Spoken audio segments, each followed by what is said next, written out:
stuff, man. Okay. Wow. Here for a while. We're gone. Now, am I right in thinking you all know each other? Yes. Yes. You guys, was it the Millennium concert? Yeah. The last time we were together was at the Millennium. But we worked together classically on The Fresh Prince of Bel-Air. And Mr. Barlow, you know as well, don't you? Yes, well, we had a... I don't know We if were drinking and things happened and we simply never talked about it. Well, it's almost that story. I wasn't going to mention that, but I was going to mention something else. I don't know if you remember, but I do. Oh, jeez. Does anyone remember the Smash Hits Poll Awards? That's in 1993. You I remember those awards.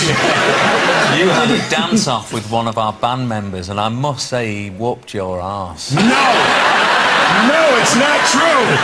It's not true. We've got a picture of you all at that. There you all are. There you go. And we've got a close-up of Will and Jason. There's Will go. and Jason. Dance-off. Looking cool. We were like 12. So listen, ladies and gentlemen, let's just recap how awesome this couch is. Yeah. Big stars. And then we come to Mr. Will Smith, ladies and gentlemen. Not just the first rap artist to win a Grammy, also twice Oscar nominated. You are one of those rare things. You are an incredibly bankable star. It's a phenomenal record. I think almost every movie you've made has taken in excess of $100 million. I think there's only two. It's incredible. That's good.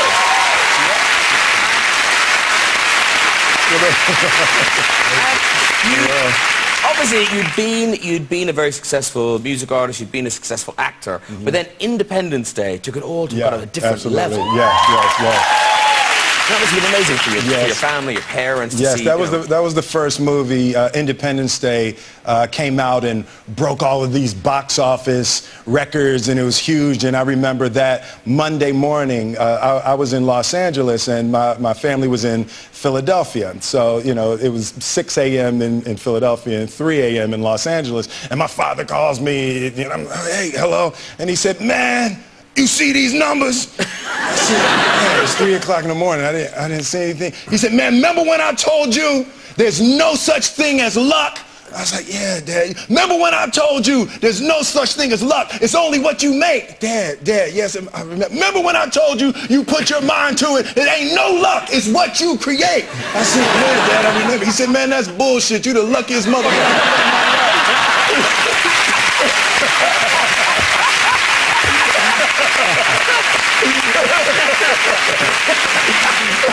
And a huge movie like that obviously creates action figures. Yes. And well, now some of them, some of them aren't that great. I doubt even Jeff Goldblum's mother would recognise them from that.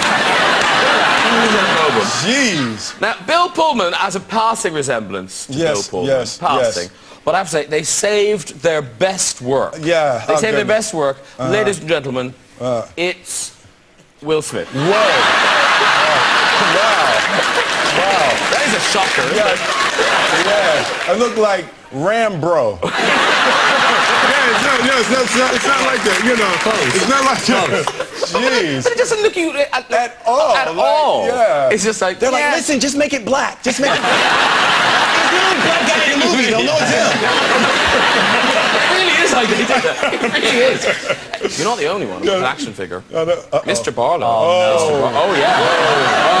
These are old. I know, and you're so cool because you've got a necklace. Oh!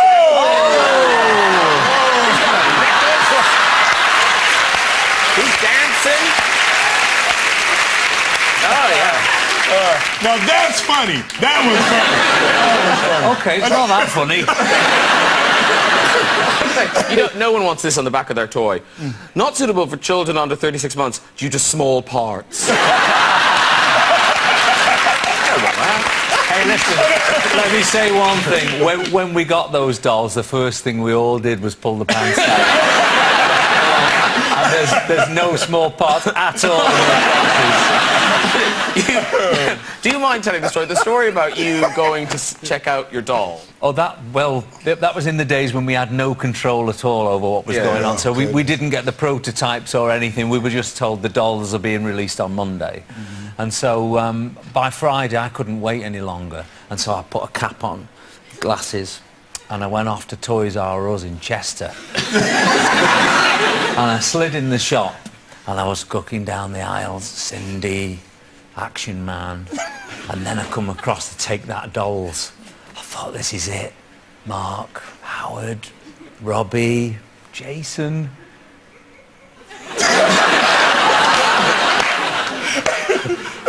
I must have sold out. So I went up to the till, and I really tilted my cap down. And I said to the girl, excuse me, have you got the Gary dolls? Take that Gary doll. And she went, no, we don't have them. You've got to buy Mark, Robbie, Howard, Jason, collect the coupon, send them off, and you get Gary for free.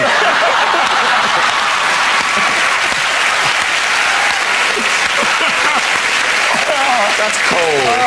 That's very cold. I flew on the phone to management. That's fantastic. Tom, have you ever been made into a doll of any kind? Nothing that I can speak about. Okay. All right, Tom. I think my sister has one of those. So listen, Will Smith, a Mr. Summer blockbuster. I mean, so many of them. Independence Day, Bad Boys, Legend, Hancock. You own the summer, and now you are back to take the summer with Men in Black 3, sir. Congratulations. Yes, thank you. The summers have missed you. It's been nearly 4 years. 4 years, yes. I've been working on the family stuff. We did the Karate Kid, and my daughter whipping her hair. And, back and forth. Yeah. Is she doing more music? Because how old is Willow now? Willow's 11. She's 11, and you know her big record was Whip My Hair, and as you see, she's cut her hair off. You know, and I was like, wait, honey, no! You can't whip your head, baby. But you know, she's a handful. She's so absolutely, positively knows what she wants to do, and I have to do what she says. You know, and it's beautiful. And then you mentioned your son Jaden, of course. Jaden, yes. He's had a #1 film himself, Karate Kid. Karate Kid, yeah. And look at him, so cool. Yeah, he shaved it. He has the ears. He has the Smith ears. Yeah. Because you produced the Karate Kid. Yes. So you're producing a movie that your son is in. Yeah. How much do you pay him? Well, less than I would if he was somebody else's kid. You know, it's funny because he is such a hard worker. You know, I'm just really proud of how dedicated he is. He doesn't perceive it as something he's supposed to have. He doesn't perceive it that it's supposed to be easy. He gets out there and he grinds, and you know, sometimes has to work twice as hard as other people because he's my son. And now he's had a taste of it, though. Yes. Is he kind of like, is he watching you? Yeah, you know, he kind of sits at the dinner table and he's like looking across the table at me, you know. He's looking at me like I'm meat, you know. And, he wants it badly, and he wants to prove it to me, but he also wants to show me. And it's just, we're working together now, actually, on a film also. So. Oh, and Gary, because you're one of your daughters, she's kind of gone into show business as well, hasn't she? Not the film industry, unfortunately. No. But if you're looking for any new characters from we can discuss afterwards. We'll talk later. Great, When we get backstage. No, because I saw one. And Jaden, I guess he needs to be prepared for, you know, he's about to be crushed now by Men in Black 3. Yeah, no, which is going to be you. I tell him all the time. I'm like, son, if you listen to everything that I say, and if you stay focused, I promise you'll be the second biggest movie star in the world.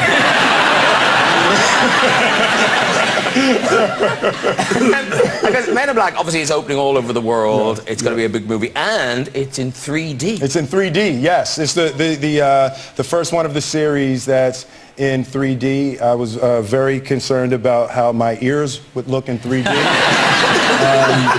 I've seen the film. I've seen the film, and it's okay. You know, my ears aren't going to be in your popcorn. You don't turn your head much. It's only like, whoa!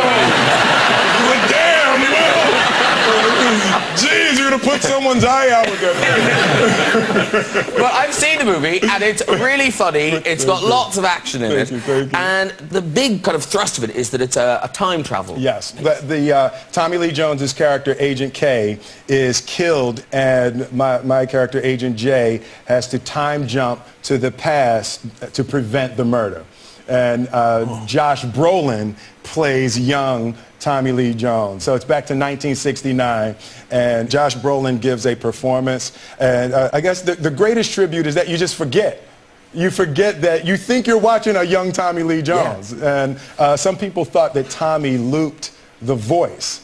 Right, but nope, that is all Josh Brolin, brilliant actor. And the other thing with time travel movies, often they're either so complicated you can't follow them, or they're just full of holes. Yes, but you guys really nailed it. Did that take ages? Yeah, you know, because the thing about time travel is it's not real, right? You know, so everybody like. But there are rules. Yeah, there's rules. Right? Oh yeah, there are rules. It's not real, and there's rules. So you find yourself having really dumb arguments. You know, with these types of movies are just like that. Barry Sonnenfeld, the director, his perspective and his twisted humor is the flavor of Men in Black. So it's very clever. And it's perfect because it's funny, it's challenging action, but also a bit of a boo-hoo. Oh yes, a bit of a boo-hoo. I'm going to use that. I like that. On the poster. Graham Norton. A bit of a boo-hoo. Because, Will, when you're like doing location and stuff in the streets of New York, like in Men in Black 3 and stuff, people must just be, when they see you. Yeah, no, fans can be interesting, you know. He said interesting. No, we're in New York, and, you know, there's these 4 girls, and they're in a car, and I'm walking down the street, and they're probably 24 years old, and it's Friday night, and they're in their car, and the girl, she screams out the window, "Oh shit, Will!" Right? Boom! Slams into the car in front of her and says, "Oh, boom, Will, can you sign this?" Oh my God! He just straight slammed into the car in front of her, but was getting her autograph. And so, Tom, famously over the years,